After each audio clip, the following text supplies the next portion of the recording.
우리 함께 사도신경으로 신앙 고백하겠습니다. 전능하사 천지를 만드신 하나님 아버지를 내가 믿사오며 그 외아들 우리 주 예수 그리스도를 믿사오니 이는 성령으로 잉태하사 동정녀 마리아에게 나시고 본디오 빌라도에게 고난을 받으사 십자가에 못 박혀 죽으시고 장사한 지 사흘 만에 죽은 자 가운데서 다시 살아나시며 하늘에 오르사 전능하신 하나님 우편에 앉아 계시다가 저리로서 산자와 죽은 자를 심판하러 오시리라. 성령을 믿사오며 거룩한 공예와 성도가 서로 교통하는 것과 죄를 사하여 주시는 것과 몸이 다시 사는 것과 영원히 사는 것을 믿사옵나이다. 아멘. 찬송가 180장 찬송하겠습니다.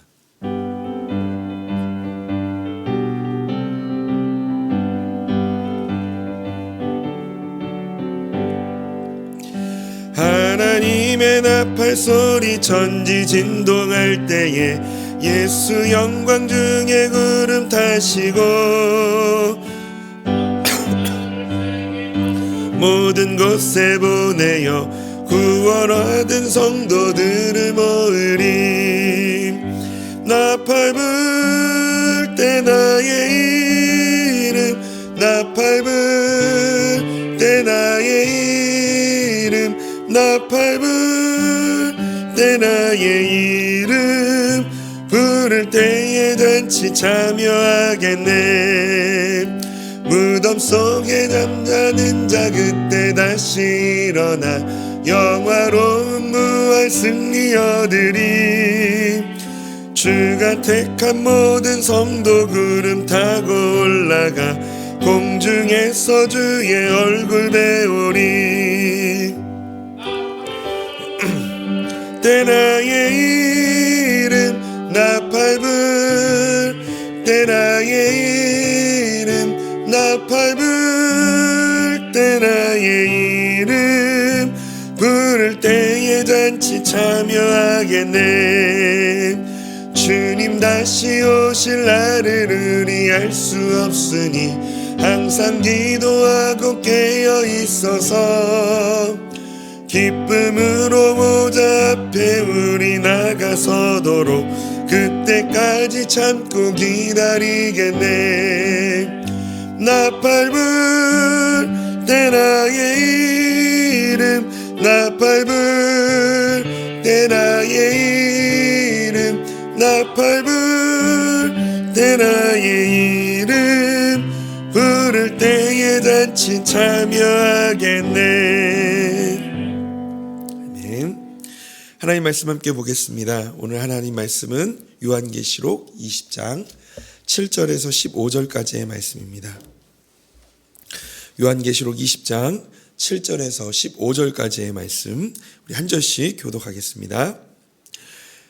천년이 참에 사탄이 그 옥에서 놓여 나와서 땅의 사방 백성 곧 곡과 마곡을 미혹하고 모아 사람을 부르치니 그 수가 바다의 모래 같으리라.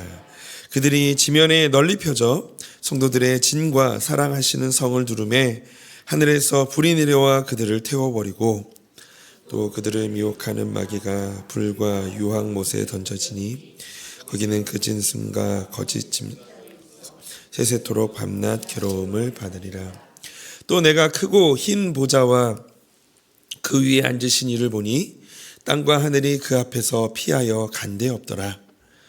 또 내가 보니 죽은 자들이 큰 자나 작은 자나 그 보좌 앞에 서 있는데 책들이 펴 있고 또 다른 책이 펴졌으니 곧 생명책이라.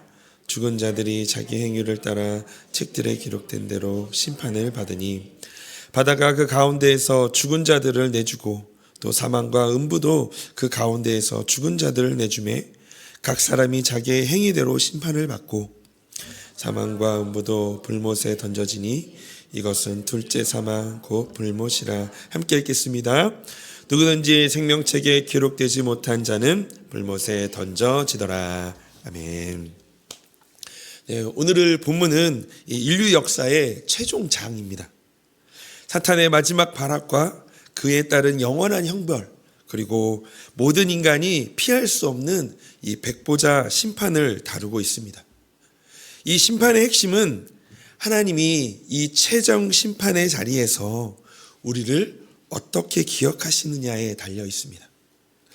오늘 본문의 이 말씀을 통해서 이 인류의 마지막 페이지에서, 인류의 이 역사의 이 마지막 페이지에서 하나님이 우리를 어떻게 기억하시고 대우하시는지를 함께 나누고자 합니다. 우리 먼저 본문의 7절부터 10절까지의 말씀입니다. 천년이 참에 사탄이 그 옥에서 놓여 나와서 땅의 사방 백성 곡과 마곡을 미혹하고 모아 싸움을 붙이리니 그 수가 바다의 모래 같으리라. 그들이 지면에 널리 퍼져 성도들의 진과 사랑하시는 성을 두르매 하늘에서 불이 내려와 그들을 태워버리고 또 그들을 미혹하는 마귀가 불과 유황못에 던져지니 거기는 그 짐승과 거짓 선지자도 있어 세세토록 밤낮 괴로움을 받으리라. 7절부터 10절은 천년 후에 일어날 일, 즉 사탄이 불못에 던져지는 완전한 패배에 대한 내용을 담고 있습니다. 그리스도와 함께 첫째 부활에 참여한 성도들이 이 천년 동안 다스린 후에 사탄이 무적행에서 잠시 놓이게 됩니다. 그때 사탄은 마지막으로 성도를 미혹하여 대항합니다. 이것을 사도 요한은 비유적으로 묘사하는데 바로 에스겔서 38장, 39장에서 마곡이라는 나라의 곡왕이 연합군을 모아 이스라엘을 상대로 싸움을 도발했던 사건에 빗댄 것입니다. 그러나 하늘에서 내리는 불로 악의 세력은 멸망하게 되죠. 이렇게 곡과 마곡 전쟁이 악인들의 패배로 끝난 후에 사탄은 최종 형벌을 받게 됩니다. 미혹하는 사탄이 불못에 들어감으로써 이 미혹의 세력은 영원히 사라지게 됩니다. 결국 아무리 강력한 악의 세력이 하나님의 백성을 대적하더라도 결말은 곧 멸망이라는 것입니다. 여기서 우리가 알아야 할 것은 이러한 최후의 영적 전쟁도 하나님이 허락하신 시간에만 가능하다는 사실입니다. 사탄이 활동하는 시간도 하나님의 손에 달려 있으므로 성도가 세상에서 겪는 불의와 악인들의 득세는 영원하지 않습니다. 하나님은 악인의 끝을 기억하시고 반드시 공의로 심판하신다는 것을 오늘 이 단락에서 우리가 함께 살펴볼 수가 있습니다. 그리고 결국엔 하나님은 모든 사람이 사탄의 패배를 지켜보게 하신다는 겁니다. 그때에는 이 세상과 역사의 주인이 과연 누구인지를 모든 사람이 볼 수 있게 될 것입니다. 그러므로 우리가 현재 당하는 고난도 하나님이 허용하시는 시간 속에 있음을 잊지 말아야 합니다. 시간의 주인이신 하나님이 이 모든 것을 당신의 계획 가운데 진행하고 계십니다. 결국 모든 것을 합당할 때 이루시는 하나님의 절대 주권을 우리가 인정하고 인내할 때 고난의 근원인 사탄을 마침내 멸하시는 하나님을 반드시 보게 될 것입니다. 이어서 11절부터는 17장부터 시작된 최후의 심판 시리즈의 마지막 부분입니다. 우리 11절부터 13절 말씀을 함께 같이 읽어볼까요? 또 내가 크고 흰 보좌와 그 위에 앉으신 이를 보니 땅과 하늘이 그 앞에서 피하여 간데 없더라. 또 내가 보니 죽은 자들이 큰 자나 작은 자나 그 보좌 앞에 서 있는데 책들이 펴 있고 또 다른 책이 펴 있으니 곧 생명책이라. 죽은 자들이 자기 행위를 따라 책들에 기록한 대로 심판을 받으니 바다가 그 가운데에서 죽은 자들을 내주고 또 사망과 음부도 그 가운데에서 죽은 자들을 내주매 각 사람이 자기의 행위대로 심판을 받고. 아멘. 흔히 백보자 심판이라고 불리는 최후의 심판이 이 11절부터 13절에 등장합니다. 이 11절에 크고 흰 보좌에 앉으신 분은 하나님이십니다. 또한 큰 보좌는 하나님의 권세와 위엄을, 또한 흰 보좌는 하나님의 영광과 거룩하심을 상징합니다. 곧 전능하시고 거룩하신 하나님이 내리시는 이 최후의 심판 앞에 하늘과 땅은 온데간데 없이 사라지게 되는데, 이는 이 심판은 피할 수 있는 도피처도 예외도 없음을 의미하는 것입니다. 12절에서 죽은 자들이 심판을 받기 위해 보좌 앞에 서 있습니다. 그리고 그 앞엔 책들이 펼쳐져 있죠. 여기에서 죽은 자들은 불신자들입니다. 이들은 사탄에 미혹되어 따르다가 죽은 자들로, 그들에게는 하나님의 심판이 없고 생명책에도 그들의 이름이 없습니다. 반면에 요한계시록에서 하나님의 백성은 죽은 자로 간주되지 않습니다. 왜냐하면 그들은 첫째 부활을 경험한 자들로 그리스도와 함께 천국에서 왕노릇하고 있기 때문입니다. 그렇기에 그들은 언제나 살아있는 자들이며 죽어도 살아있는 자들입니다. 결국 죽은 자들, 곧 사탄에 미혹되어 그들을 따라가는 자들은 모두 최후의 심판을 받습니다. 이 최후의 심판에 두 종류의 책이 등장하는데, 마태복음 16장 27절에서 예수님이 인자가 아버지의 영광으로 그 천사들과 함께 오리니 그때 각 사람이 행한 대로 갚으리라 라고 말씀하신 것처럼, 이 최후의 심판에 펼쳐져 있는 책엔 각 사람의 삶에서 행한 모든 일이 기록되어 있어 행한 대로 심판을 받게 됩니다. 12절에서도, 오늘 본문의 12절에서도 죽은 자들이 자기 행위를 따라 심판을 받으리니 라고 말씀하고 있듯이, 하나님은 우리의 은밀한 생각과 동기까지 실패 없이 기억하고 기록하고 계십니다. 즉 우리가 말한 것, 선택한 것, 숨기려고 했던 것, 때로는 남몰래 흘린 눈물, 말 못한 고민들까지도 하나님은 빠짐없이 기억하고 계시다라는 겁니다. 이 사실은 어떠세요? 이런 얘기, 행한 대로 갚으리라 라는 말씀을 들을 때 처음에 받아들이는 건 두려움입니다. 우리가 이전에 했던, 우리가 이전에 생각했던, 우리가 속으로 생각했던, 마음으로 생각했던, 우리가 어떤 행위를 했던 그 모든 것들이 생각나지 않으세요? 그러니 먼저 오는 건 두려움일 겁니다. 하나님이 나중에 하나님 앞에 섰을 때 내가 이전에 은밀하게 행했던 것들을 드러내셔서 말씀하시면 어떡하지? 이런 것들이 우리에게 두려움이기도 하지만 동시에 위로이기도 합니다. 왜냐하면 우리의 억울함도, 충성스러움도, 믿음으로 버텨낸 시간도 모두 하나님의 기억 속에 남아있기 때문입니다. 또 다른 책은 생명책입니다. 본문 15절 말씀에 누구든지 생명책에 기록되지 못한 자는 불못에 던져지리라 라고 말씀합니다. 이 누구든지 생명책에 기록되지 못한 자는 불못에 던진다는 말씀처럼 행위의 책대로라면 우리 중 살아남을 자는 아무도 없을 것입니다.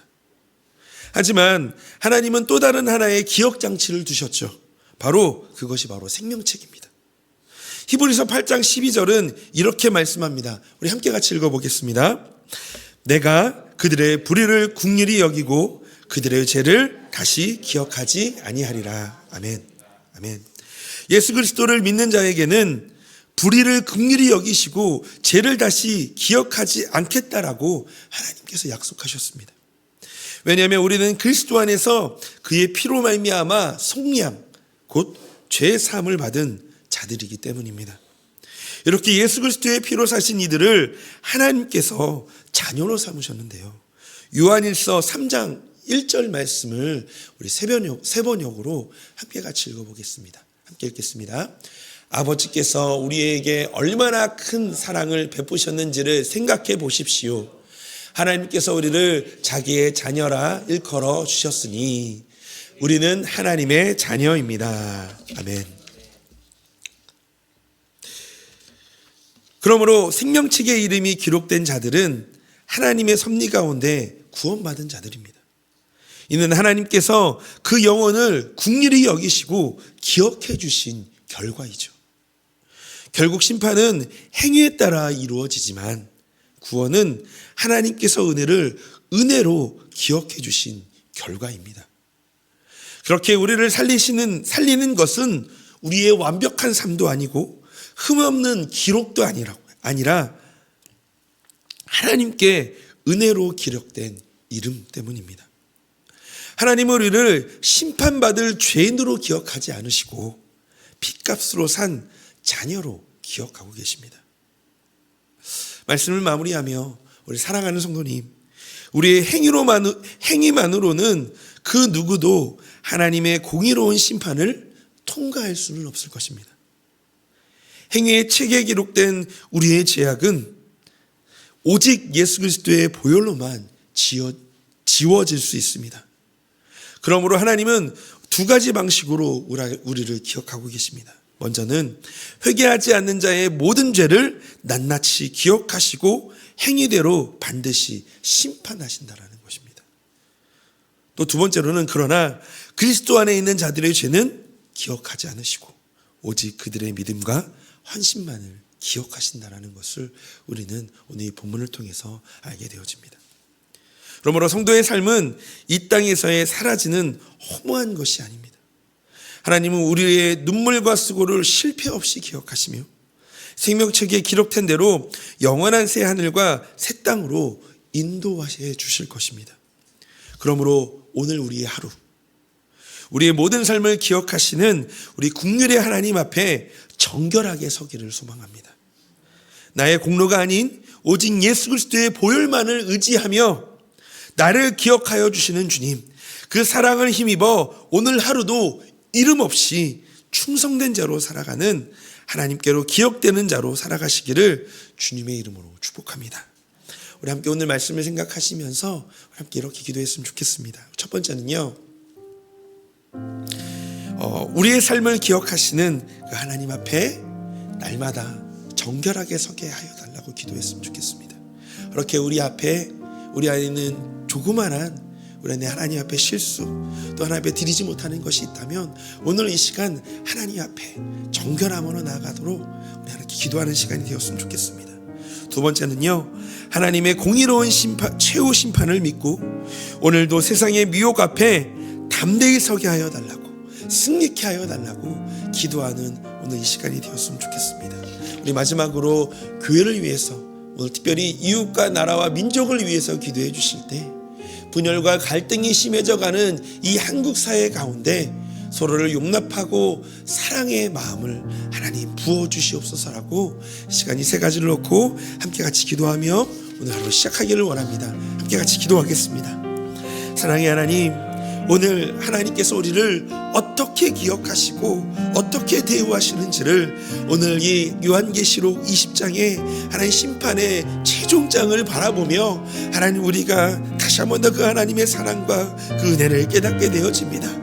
하나님, 우리가 주님 앞에 섰을 때 결국은 우리가 주님 앞에 삶에서 행했던 그 행위대로 갚아주시겠다라고 말씀하셨는데, 그것이 때로는 우리에게는 두려움으로 다가오지만 더 다른 한편으로는 그것이 얼마나 하나님의 은혜인지 위로로 다가오게 되어집니다. 왜냐하면 하나님, 우리의 허물과 죄로 죽었던 우리를 그리스도의 그 사랑으로, 그 십자가로 아버지 하나님 속량하여 주시고, 아버지 하나님 허물과 같은 우리들을 아버지 하나님 그 눈보다도 더 희게 예수 그리스도의 피로 하나님 더 희게 하시며 죽었던 우리들을 다시 그 그리스도의 사랑으로 살리신 그 하나님의 은혜가 하나님, 우리 헛된 우리의 허물을 다 사하게 하시고 결국은 주님의 그 그리스도의 은혜만을 우리 안에 기억하게 하여 주셔서 하나님, 우리 그 하나님의 귀한 자들로 하나님 기억하시고 결국은 하나님의 자녀 삼아 그 천국에서 함께 그 주님의 자녀로 서게 하여 주시는 그 하나님의 은혜를 다시 한 번 더 깨닫게 하여 주시고, 오늘도 그 하나님의 사랑 안에서 살아가는 하루, 그 하나님의 그늘 하나님 앞에서 정결하려고 애를 쓰는 하루, 너 주님이 기억하시는 충성대로 살아가는 하루가 되게 하여 주시옵소서. 그 하나님을 바라며 날아가는 우리 하루가 되게 하여 주시고 그 은혜 가운데 걸어가는 오늘 하루가 되게 하여 주시옵소서.